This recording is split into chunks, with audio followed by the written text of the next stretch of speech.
All right, Ilan, welcome to this Digital Diplomacy Blab. Thanks for taking the time in your schedule to check in from a very different time zone than I'm in. Yeah, definitely. I've invited you to talk about the Digital Diplomacy Conference in Israel. And just to start with that, I'll have to say that though the embassy in Ottawa here in Canada is quite active, as I've looked across sort of digital diplomacy activities, Israel hasn't jumped out at me so much. But then in that digital diplomacy review that came out last week, Israel ends up being ranked 8th, so quite prominently, and ahead of a number of countries that I think of as fairly innovative and active, say Sweden or Netherlands, that are in the 20s. So tell me a little bit of what's going on in Israel with digital diplomacy and what led to this conference being hosted. Well, I mean, it might have not jumped up specifically for you, but in some of the studies that I've been doing over the past 2 to 3 years, Israel consistently ranks very high in digital diplomacy rankings. Of course, the question is, what do you look at? So, for instance, one thing that I've done in the past is I've kind of looked at networks of diplomatic organizations and used network analysis to understand how these networks actually work. So we can take all the foreign ministries on Twitter, map them out as a social network, and kind of see who's very popular and who's the main junction of information. And so Israel probably ranks in the top 5 in all these kinds of network analysis. So it's very well connected to other diplomatic institutions, and it's also very active online. Another study I did about a year ago, I looked at 5 different African foreign ministries, European foreign ministries, the US, Canada, and Israel. And again, Israel was one of the most active foreign ministries online. But all of this is nice and it's important, but when I look at digital diplomacy, I especially look at engagement. So do foreign ministries, ambassadors, diplomats use social media and digital technologies to talk with people and not at them? And Israel is an interesting case study here because it does it, but specifically with the target population, and that's the Arab world. So if you look at Israel, at the foreign ministry's Facebook profile in Arabic, you see that they're actually communicating on a daily basis with about 1 million people in the Arab world. And most of these people are from countries that Israel doesn't have any diplomatic relations with. So it is an important tool. It's growing in importance. And actually, I have to say that sometimes I find the ministry to be quite brave in the sense that 2 years ago, in the middle of the Gaza war, 2014 war, the Israeli ambassador to Washington, D.C. held a live Q&A session. I haven't seen many diplomats and foreign ministries hold live Q&A sessions when they know that they're going to be heavily criticized for what's going on. And here Israel is an example, because the US doesn't have Q&A sessions about drone use or about taking information from social media networks and using it, etc. So we felt that if Israel is kind of innovative and is a leader in digital diplomacy, why not bring over a lot of other foreign ministries and start talking about issues of common concern? And we actually got 20 foreign ministries from around the world and about 20 academics from around the world to come to a 2-day conference. So that's like the general introduction, if you want. Yeah, and so the idea was mostly comparing notes and talking about innovations, or was there a specific theme that you were particularly interested in, or that the ministry was interested in? Well, the first day actually had 2 roundtable discussions, and the first discussion was dedicated to consular diplomacy and how foreign ministries are using digital tools and social media to deliver consular aid, specifically in times of crisis. So following terrorist attacks or following natural disasters. And we had some very interesting presentations from the American State Department and the Canadian Foreign Ministry, and also our friends in Australia. But what struck me as very interesting... Yeah, sorry to interrupt, but so in the consular diplomacy, it's primarily a broadcast model, is it? So that in times of crises, there are opportunities to share information and speed that up by using digital media, is that right? So actually, this is what's interesting, that in consular diplomacy, you find a lot of engagement, actually. So for instance, a terrorist attack has just taken place. The State Department is immediately on Twitter, sharing information of like an emergency contact number, but also answering questions live. And what you actually find is that during consular crisis, MFAs are much more willing to engage and talk with people than during, times of relative calm or just everyday regular activity. But also what's interesting is that Right. so much of consular diplomacy seems to be domestic diplomacy. And what do I mean? So you have all these foreign ministries tweeting information, telling people they can contact them. But the minute a terrorist attack happens or there's an earthquake in Nepal, the first thing to fall is the cellular network. So actually, the people that you're supposedly trying to reach aren't going to be able to read all your tweets. And when you ask these foreign ministries, they actually say, well, this is really aimed at our domestic population, so that people can call us up and say, I have a brother who's in Nepal, I haven't been able to reach him, or even to let people know that the State Department or the Israeli MFA or the Canadian MFA is on top of things. And by the way, So this was one of the go ahead. major recurring themes that we came across. A lot of digital diplomacy is actually domestic diplomacy. And you have Absolutely. foreign ministries who are launching social media accounts specifically to talk to their domestic populations. So one great example is this Twitter account called UK Against Daesh. And the whole idea of this Twitter channel is to let the citizens of Great Britain know that their tax money isn't going to waste and that the coalition is making progress against Daesh.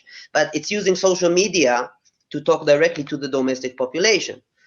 So this was one of the interesting takeaways from the conference, how much of digital diplomacy is domestic. Wow, so that's fascinating because we had a session here in February at the University of British Columbia that focused on that question as well. And it came out of the survey I did with some of my students on social media accounts run by Foreign Affairs here in Canada, now Global Affairs.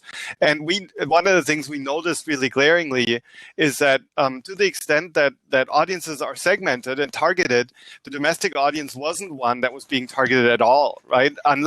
Except for with the little exception that the people who are particularly focused on one bilateral relationship, and so someone like me, for example, then of course I follow the Canadian Embassy in Tokyo or in Ulaanbaatar, and so their communications are of interest to me as well. But there really wasn't a channel of the kind that you're describing, and that was one of the things we found quite noticeable as well. And it resonates in Canada because, of course, under Prime Minister Trudeau now, there's an attempt to bring millennials or younger people involve them into policymaking more. And so that's where I think the digital diplomacy needs to take a tack towards the domestic audiences as well. Yeah, well, I think that, go ahead. No, go ahead.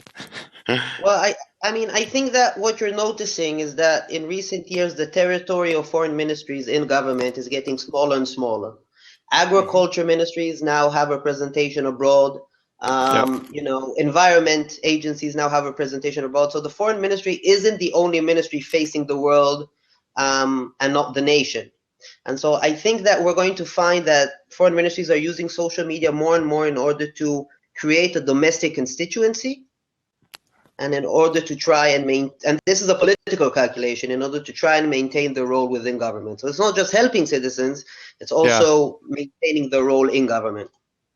So then what you're saying is that in a way, when other ministries or departments are including international affairs, then the response from foreign services, then we have to include domestic affairs as well, as more sort of a bureaucratic territorial response rather than a substantive response.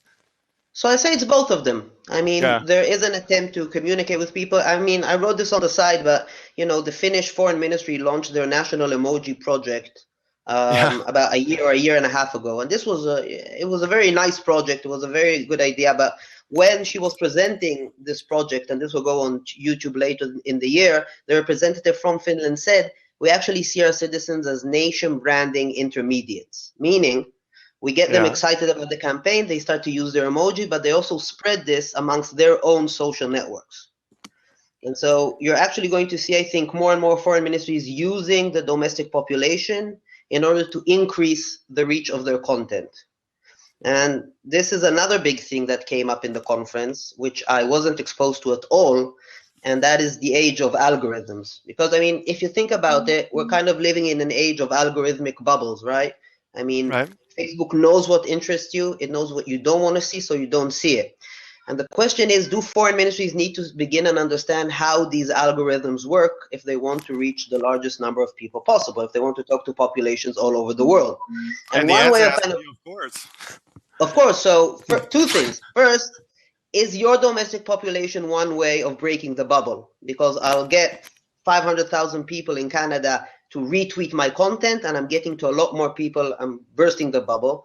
Secondly, and this is another issue that came up, is there such a thing that I refer to as digital diplomacy literacy?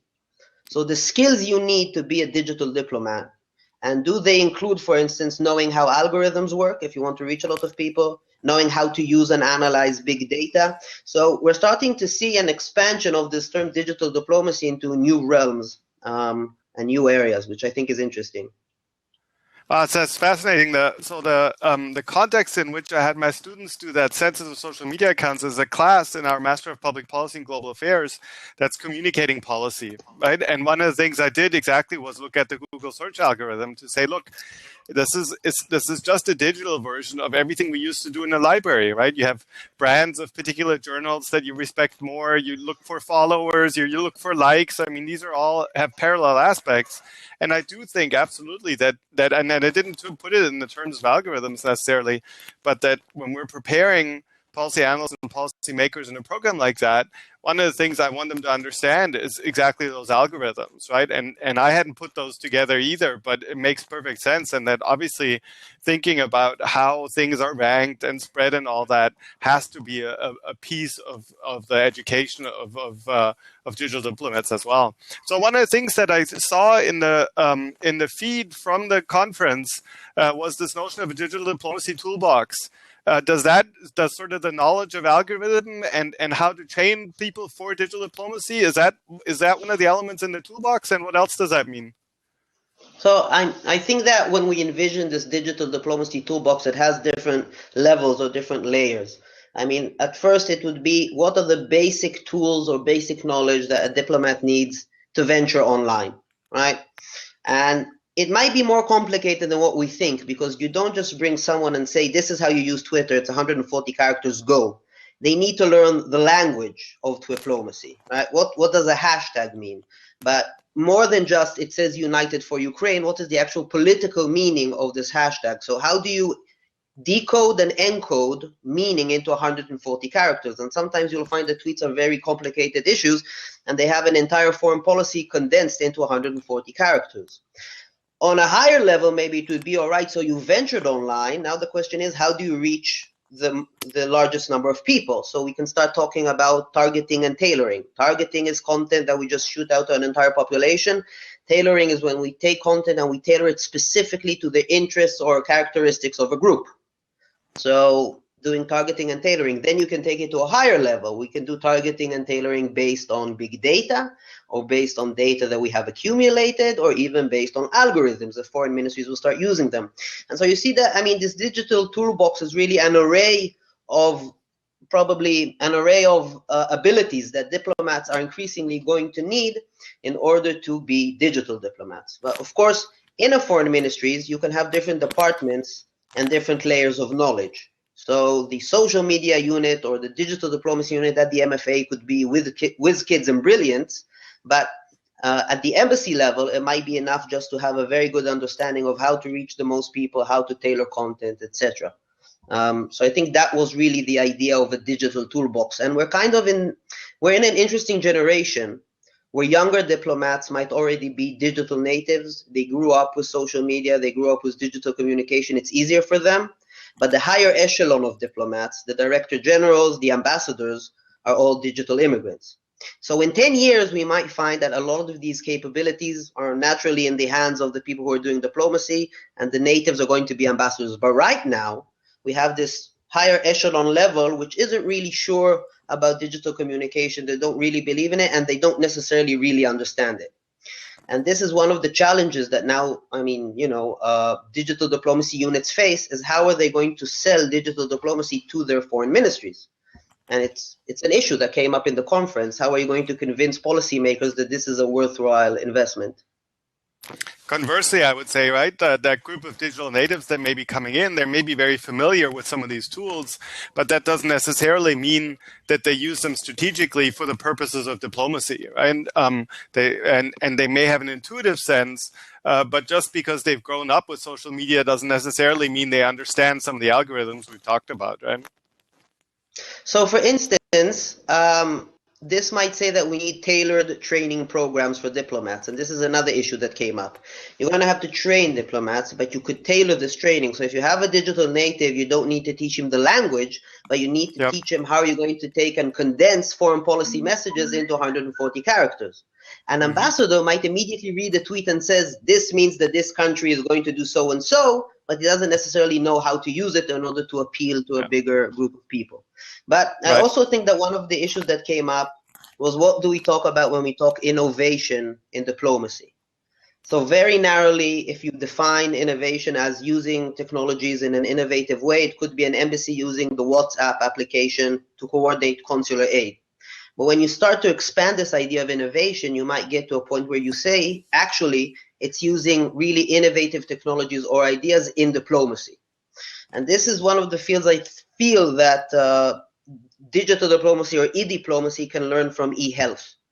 Because what you see in a lot of health applications is that a sensor that was taken to be a motion sensor against robberies is now used with people who are recuperating from strokes in a program that teaches them how to regain motor capabilities. And this is a beautiful idea of just how taking something from one field and applying it to another. So this might be the next idea of innovation in technology. And I think that you're going to see that in the next digital diplomacy conference, wherever it is, you're going to have a lot more tech companies coming in with all kinds of wacky and crazy ideas that we might be able to implement in diplomacy. And that's going to open up this new avenue of digital diplomacy, digital innovation in diplomacy, if you will. Ah, fantastic! So maybe we get to have some fun along the way as well. Hey, so we've got Howard Fremers, who is a digital diplomacy practitioner, asking about coordinated digital diplomacy between allies. Is that a topic that came up? Is that something that you've thought about? Well, I'm going to write down the blog my blog address here, just so I can publicize myself enough if I haven't done so adequately on social media. But this is a very good question, and actually, I think that there's a really nice example. The UK Against Daesh Twitter channel corresponds with the American Think Again, Turn Away Twitter channel. Now, both channels are kind of independent, but they use the same hashtags, and they continuously refer to one another. And what I found in a recent study is that by referring to one another, they exponentially increase the amount of people they reach, and they exponentially also increase the reach of their content, and even how well their hashtags come up in relation to other hashtags. So for instance, if you look just at the American Twitter channel, you see that defeating Daesh, or another hashtag they use, whatever, doesn't really correlate with other hashtags in the terrorist discourse, you know, Daesh, ISIS, ISIL, Syria, Iraq. But the minute these two channels started to correspond to one another, their hashtags became much more associated with those other hashtags. So actually, two countries are able to become more prominent members of an online community by referring to one another. Now you have a new Twitter channel that's called the Global Coalition. And this is actually a channel used by all the countries that are part of the coalition against Daesh. And they each contribute information. They're all using the same hashtags on their independent channels and on this channel. And so they're actually creating this massive discourse online. And I think that it's much more effective than just having one channel. So definitely digital diplomatic collaborations is definitely a good idea if you want to increase the amount of people and also the variance of people that you reach, to reach more and different target populations. Terrific. And the last thing I wanted to ask about, again, this comes from mostly from the feed from the conference in Tel Aviv, but is the role of video, because it's in my sense at least is that we talk a lot about YouTube and people finding knowledge on YouTube, and it's almost offers this equivalent of Google itself or of Wikipedia. You can find anything on YouTube really. But and we're engaging in video right here, although not a whole lot of value added by having my my shelf in the background and then a nice poster in your background. But so what were some of the areas where people saw opportunities for video to add a different element to digital diplomacy? So I think most of the studies that we see coming out about online interaction talk about the strength of visuals. And a tweet is going to reach a lot more people. It's going to be retweeted. It's going to be talked about. It's going to be copied if it has a visual in it. And this could be an image or a video. But the fact is that the more rich the media, the more engaged people become. So just text compared to image, to a tweet with an image, then the tweet with the image is going to evoke more thought and more emotion. And then if you go to video, you get even more engagement. So foreign ministries are increasingly trying to use video. The problem is that some view video as very expensive. You know, you need to know how to edit videos, you need to know how to make them, etc.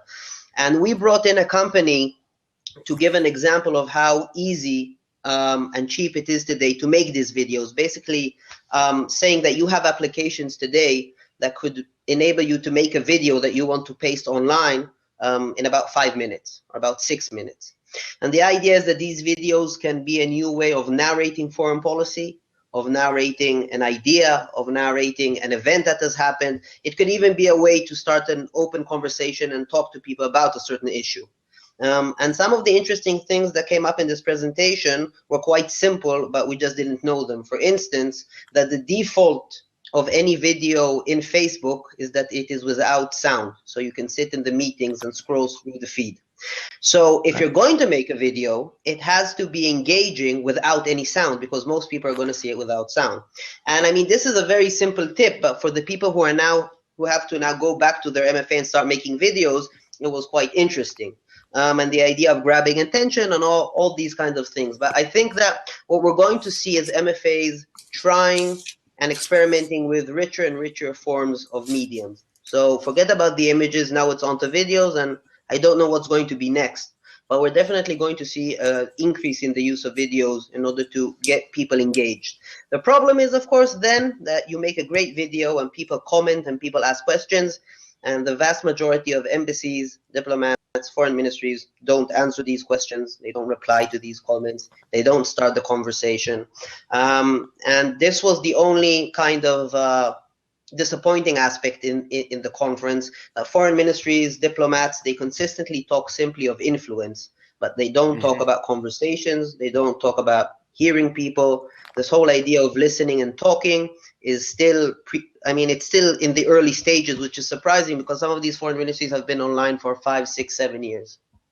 Absolutely, and that's their bread and butter, is the networking and listening, and they're trying to get to do that online, and it's not happening, right? To me, that's sort of the holy grail, right? In the sense that we're all striving for it, but we'll probably never reach it. But it's where the engagement happens and where it informs policy making. That's where policy actually is improved, and that's the real promise, I think, of digital diplomacy. At least one of the very prominent elements. I was just thinking as you're talking about, well, what if someone looked at the two of us without sound? So I guess I have to write notes. Oh no, but the camera is the wrong way around, so I'll have to write in mirror writing, and so that'll be old school but very difficult. Well, Ilan, terrific. You and we will answer questions, so let people know how they can follow you, so that they can pose questions and you'll get back to them. Yeah, so either on Twitter, it says my Twitter name actually on top, Ilan Manor, or my blog site, which is www.digdipblog.com. Fantastic. So thanks for joining me here today. That's been really fun. I think we've got plenty of topics. We can do this more regularly. And I look forward to learning more from you. Okay, talk to you soon.